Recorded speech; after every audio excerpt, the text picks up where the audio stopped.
Lorsque je donne des conférences avec les photos, j'ai le plaisir de belles rencontres avec les photographes. Bien souvent, il y en a quelques-uns qui viennent me voir en disant: «Je vous suis sur YouTube, j'aime bien vos tutoriels, j'aime bien vos vidéos.» Et l'autre jour, il y a une personne qui est venue me voir dans un club et qui m'a dit: «J'aime bien vos vidéos et j'espère que vous allez continuer de faire des tutoriels sur On One.» Ah oui? Et pourquoi? J'ai de la difficulté avec les masques. Alors aujourd'hui, on va justement avoir un tutoriel sur les masques. Je vais soumettre au masque de On One 3 photos qui représentent d'importantes difficultés. Et vous allez voir comment on est capable d'exploiter bien des outils au niveau de la construction de nos masques dans On One Photora, parce que c'est ce qui est plaisant avec ce logiciel-là. Il nous donne vraiment toutes les possibilités pour pouvoir raffiner nos masques. Et bien voilà donc ce qu'on va examiner maintenant.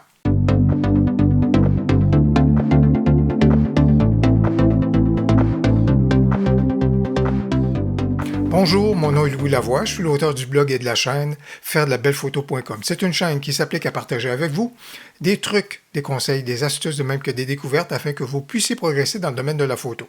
Si vous aimez des vidéos comme celle-ci, n'hésitez donc pas à cliquer sur j'aime et surtout, n'hésitez pas à vous abonner. La première situation, elle est somme toute assez classique, mais elle va nous permettre de connaître certains des outils qu'on a dans le souterrain de On One pour peaufiner nos résultats.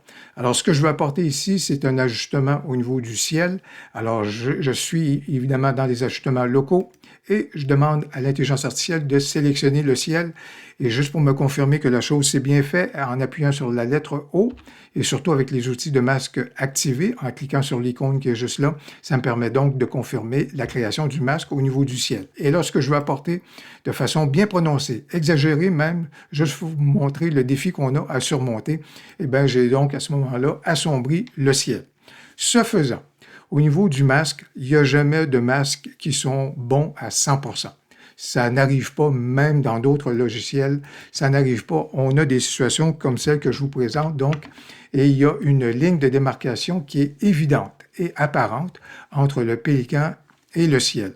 Et particulièrement, si jamais on fait un agrandissement de notre photo, si jamais on imprime notre photo, cette ligne-là va être assez évidente. On doit donc, à ce moment-là, corriger celle-ci. Et il y a d'autres zones également où on peut avoir un masque qui est incomplet, comme vous pouvez donc le constater juste là.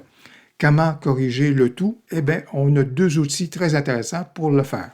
Je veux m'assurer d'avoir mes outils de masque bien activés. Alors là, je vais cliquer encore une fois juste ici sur l'icône. Ça fait apparaître l'ensemble des outils de masque.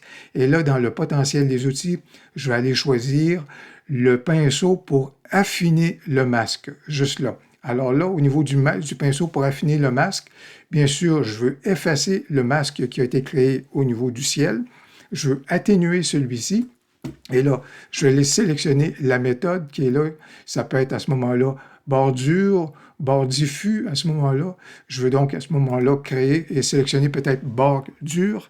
Et là, en passant juste là, en choisissant donc cette façon-là pour diminuer le tout, j'ai juste besoin de passer aux endroits que je dois corriger et vous voyez comment l'affinage, à ce moment-là, le pinceau d'affinage, fait un excellent travail pour réduire la fameuse ligne de démarcation. Je peux le faire comme ça ici, et de cette façon-ci, et de cette façon-ci. Alors, vous voyez comment on obtient un bien meilleur résultat en profitant de l'outil en question.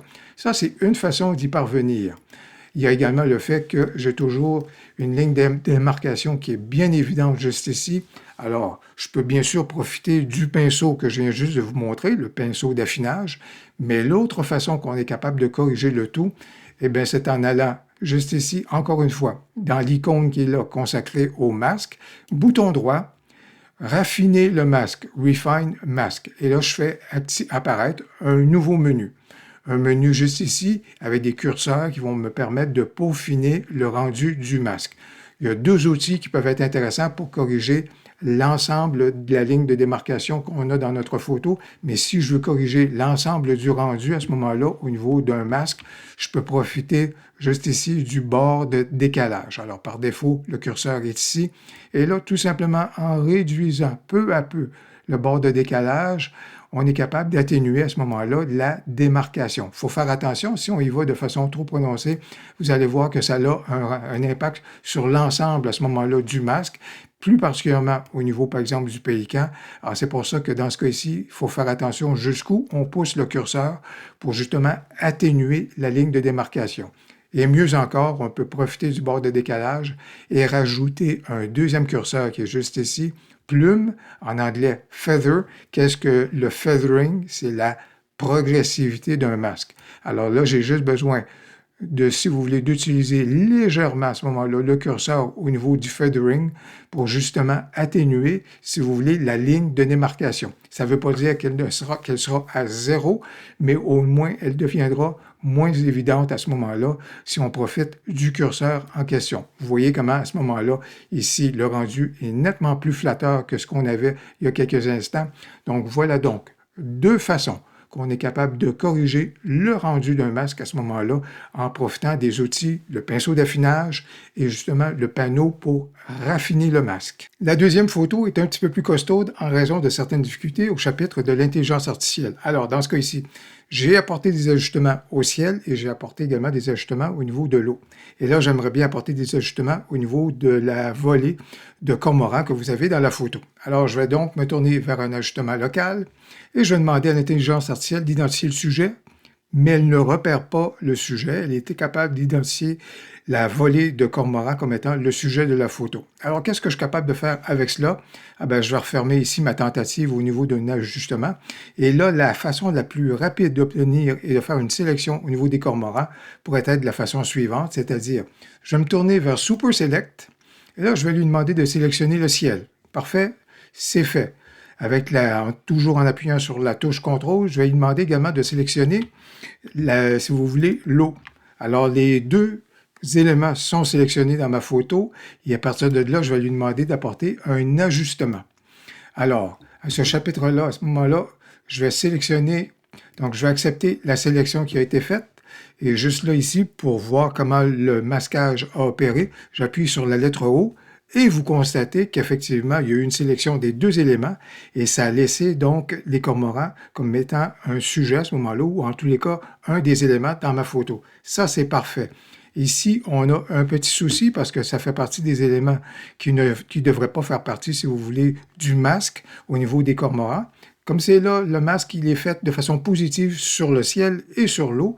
Alors là, qu'est-ce que je veux faire? Ça veut dire que je veux donc peindre cet élément-ci pour m'assurer qu'il soit donc à ce moment-là jumelé à l'eau. Alors voilà donc, mon masque s'est amélioré. Et là, ce que je suis capable de faire maintenant, avec le bouton droit, activer le menu et là, venir inverser donc la sélection ou le masque. Et voilà donc à ce moment-là que mes cormorans sont rendus positif et n'importe quel ajustement que je vais faire va donc être apporté à mes cormorans. Et là, je pourrais augmenter à ce moment-là le noir et je pourrais également augmenter le contraste. Je pourrais faire ça ici avec mon ajustement local, mais mieux encore, ce que je vais faire rapidement avec le bouton droit, je vais copier le masque qui a été créé. Là, je veux aller et travailler avec un filtre que j'aime bien. Et là, à ce moment-là, avec le filtre en question, ici, ça va être lueur. Et donc, au niveau de lueur, je vais venir dans l'icône juste ici au niveau du masque, bouton droit, je vais venir coller le masque qui avait été réalisé précédemment. Je vais m'assurer que le masque est bien le bon, voilà, qui est parfait. Et là, à ce chapitre-là, je vais apporter, par exemple, cet effet-ci au niveau de mes cormorans, juste pour rajouter à l'aspect un peu éthéré de la photo. La troisième situation va représenter un certain défi pour l'intelligence artificielle parce que les éléments ne sont pas bien définis en raison de la brume matinale. Je veux donc apporter des ajustements dans cette photo-ci et définitivement faire ressortir davantage la passerelle et également travailler du relief dans la photo. Alors initialement, qu'est-ce que je vais faire? Je vais me tourner vers Super Select encore une fois et là, on va voir si l'intelligence artificielle a de la difficulté avec le ciel. Elle n'en a pas. Alors ça, c'est très bien et on va aller à ce moment-là faire du rehaussement de couleur pour le ciel et profiter donc du rehausseur de couleur pour apporter davantage des teintes magenta et certainement à ce moment-là rehausser la vibrance et un peu la saturation donc au niveau du ciel. Et je vous dirais également, profitons-en pour diminuer un tout petit peu la luminosité à ce moment-là dans celui-ci. Alors voilà donc nos ajustements qui ont été apportés au niveau du ciel. Maintenant, la chose qu'on va vouloir apporter, c'est travailler la passerelle. Et à ce moment-là, pourquoi ne pas profiter d'ajustement local? Et là, je vais demander à ce moment-là à l'intelligence artificielle de sélectionner un sujet. Elle n'y parvient pas parce qu'elle n'identifie pas la passerelle comme étant le sujet donc de la photo. Qu'est-ce que je suis capable de faire donc à partir de cela? Eh bien, au niveau de Super Select, on va voir si on est en mesure d'avoir certains ajustements et de pouvoir créer un masque avec l'outil en question. Alors, ça va me demander donc de construire la sélection, comme vous pouvez donc le constater, en appuyant sur la touche contrôle et en additionnant des éléments comme ça et comme ça, en m'assurant donc de bien parcourir les différents éléments de la passerelle. Et je vous dirai des éléments qui ont été englobés dans le masque et qu'on ne veut pas. Il faut alors se toucher vers la touche Alt, ce qui va donc nous amener à soustraire des éléments qui sont dans notre sélection. Alt si on est avec PC et Option si on est avec Mac. Alors, dans ce chapitre-ci, voilà donc le masque qui a été fait et je vous dirais que si j'accepte celui-ci, alors là, je pourrais lui demander d'aller apporter un ajustement local. Voilà donc le masque qui est en train de se créer au niveau de l'ajustement local. Si je regarde ici, ce qui a été apporté, eh bien, on peut voir qu'on est dans la catégorie peut faire mieux, mais disons que pour le moment, il faudrait que je sélectionne certains éléments, mais pour le moment, on va se contenter de cela ici. Alors, au niveau des tons moyens, je vais donc diminuer ceux-ci, je vais augmenter le contraste, je vais augmenter les noirs à ce moment-là, de cette façon-ci, et je vous dirais qu'éventuellement, on va peut-être également apporter d'autres éléments au niveau donc de notre photo, mais voilà donc quelque chose qui me convient pour le moment et pour les fins de la démonstration. Ceci étant, là, je veux apporter un ajustement qui est plus compliqué au niveau du relief, et plus particulièrement à l'arrière ici de la passerelle, entre le ciel et l'arrière-plan qui est juste là, les dunes qui sont donc dans le brouillard. Alors, qu'est-ce que je suis capable de faire avec cela?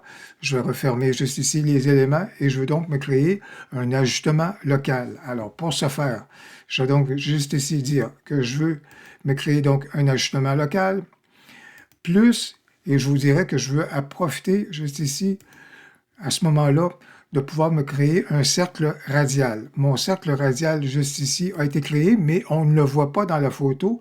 Par contre, mes outils dans le haut sont activés parce que je viens de cliquer juste ici dans l'icône au niveau donc des outils de masque. Et là, quand je vais venir juste ici sélectionner l'outil au niveau centre, juste là, eh bien, le voilà qui fait son apparition alors que le masque avait déjà commencé à être créé grâce au cercle radial. Alors, à ce chapitre-là, moi, je veux l'amener dans ce registre-ci et je veux certainement donc l'étirer juste là. Et je veux donc faire un ajustement local avec le masque qui vient d'être créé à cet endroit-là. Alors, je veux donc diminuer l'exposition en arrière-plan justement pour créer du relief et une démarcation entre la passerelle et le ciel.